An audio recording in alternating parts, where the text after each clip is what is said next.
everyone, welcome to Hope's Bookporium. So this past weekend, June 2nd and 3rd, was an extremely exciting weekend for me because it was my first ever experience of attending BookCon.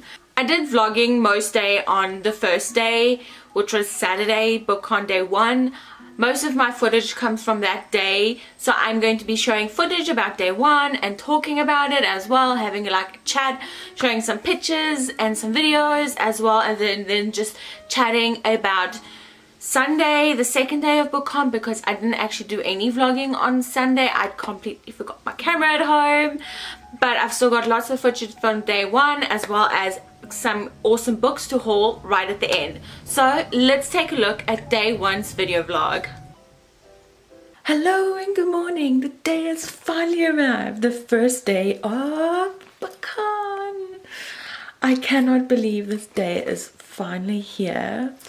So it is BookCon day 1. I have always dreamt about going to BookCon, and today it is finally here. It doesn't feel real yet. Maybe when I'm actually standing at BookCon it might feel a little bit more real, but at the moment still doesn't feel real.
was really exciting. I had been waiting for months and years to be able to attend BookCon, so everything was so overwhelming and I was totally unprepared. I did attend one thing that I was super excited about. That was an ice cream social with one of my favorite authors, which was Morgan Matson, as well as Siobhan Vivian and Jenny Han. This is my social meet and greet. It was so amazing to meet them. And at the end of day one, I went to the Booksplosion panel, which was absolutely amazing. I sat there the entire time just laughing and everything. It was so great. I didn't expect myself to enjoy that panel so much, but I absolutely loved it. It was a perfect way to end the day. And then just as I was leaving the panel to like wrap up the day and start heading home and catch the subway, I found this cute little thing. They were doing a photo booth for the new Miss Peregrine's book Map of Days that's coming out, and they took a couple pictures. This is picture from day one. I managed to get quite a few books on Saturday. Quite a lot of them are actually middle grade or children's books, so I actually got more books for my host kids than I did for myself. Again, I was totally unprepared. I didn't know where all the art drops were going about. So if I did arrive there, I arrived late, or so hopefully next time, if there's a next time, I will be better prepared. Let's take a look at day one's book haul. While I was wandering around looking at all the books and bookish things, I found a author doing autographs right at the back. Writing Without Rules, Jeff Summer. He was right at the back. He was giving away free copies and doing autographs. I got him to sign it. It is, from what I can tell, it's a book about writing your own novel, which is what I wish to do someday. So I was very excited to receive a copy of this book. I then found books for host kids, for my host kids. I got these really cute books. This is I Have Toys, and they actually help kids to read. I got a couple other titles. I also got 7 Days in 1 Week, Let's Take Care of the Earth, How Do I Feel. If you can see here, it gives you questions, what to ask the child before you read the book, during the book, as well as after the book. It helps them understand the story more. And then at the end of the book, there's a list of things that your child has actually learned through the book. Dog Can't Add by Kathleen Rudolph. And then I did get some arcs. These are middle grade arcs, so let's take a look at those. Unbelievably Boring Bart by James Patterson. Stu Truly by Dan Richards. The Colors of Rain by R.L. Tolson. Fade Away by Mara Ellen Stokes. The Prophet Calls by Melanie Sumrow. Skylark and Wall Creeper. And then I did get one book for myself, Listen to Your Heart by Casey West. I also got a t-shirt on book one of BookCon, from out of print. It was this beautiful shirt.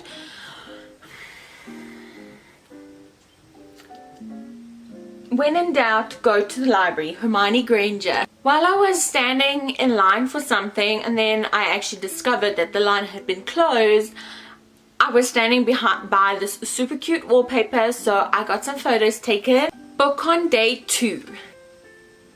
BookCon Day 2 started off a little bit late because I accidentally caught the wrong bus. Well, not accidentally. I had planned on catching a 7:30 bus to get there by 9:30 so that I'd be there in time when the doors opened at 10. But unfortunately, I read the schedule wrong and there wasn't a 7:30 bus on Sunday morning, so I ended up getting one at 9. So I got there very late. But luckily for Facebook Live, while I was on the bus, I got a notification saying that my favorite YouTuber, Haley in Bookland, would be interviewing one of my favorite authors, Marissa Meyer. So even though I wasn't able to get there on time at 10 o'clock, I was at least able to watch two of my favorite people online doing a live interview on Facebook Live. That was amazing. That was like the highlight to my morning because I had been having such a bad morning. So when I finally got to the bus stop, I climbed off and I got coffee, and then I spilled coffee all over my shirt while I was walking to the Java Center. So my first plan of action when I got to the Java Center was to buy a t-shirt. And I wanted this t-shirt, the Namaste in Bed from the Literary Crate, but unfortunately they didn't have any left in stock at that time, so I had to find a second plan. I carried on looking around, I looked it out of print, and then I did finally find one. I finally found one at one of the booths. They were called Jordan Dene or something like that. I will try and find a Facebook link or a YouTube link or a video link or any sort of link, and I will put it down in the description box.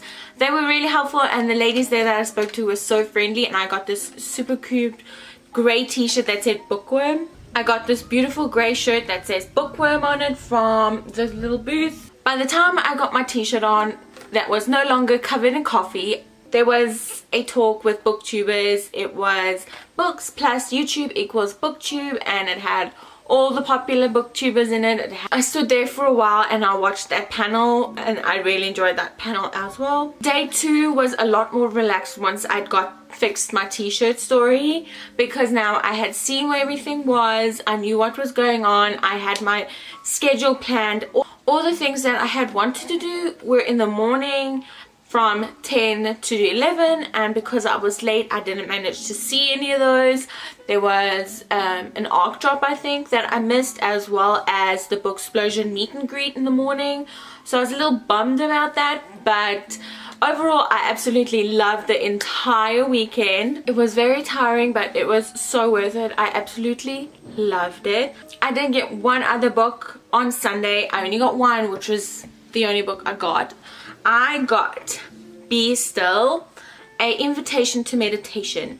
It's a book for children, and it helps them to slow down and just breathe. And I decided to leave BookCon day 2 a little bit early because I wanted to go somewhere, and they were going to be closing at the same time as BookCon was. But before I left BookCon, I couldn't leave without going back to the Miss Peregrine's photo booth, and I took these photos on day 2. Once I left a bit early, a couple hours, maybe 2 hours early, and I went to a place called Jonty Jacob. It is a South African store, and I desperately needed some South African goodies, and I got a few things. I got cereal or porridge, in other words, it's Prenutro porridge. I got biltong, I got appetizer and grape tizer, I got Smarties, I got jelly tots, I got fizzes, and I got vegan Easter eggs. Thank you so much for watching. If you like this video, please give it a thumbs up, subscribe, and hit the bell icon if you'd like to get notified whenever I post new videos. Thank you so much for watching, and happy reading. Bye!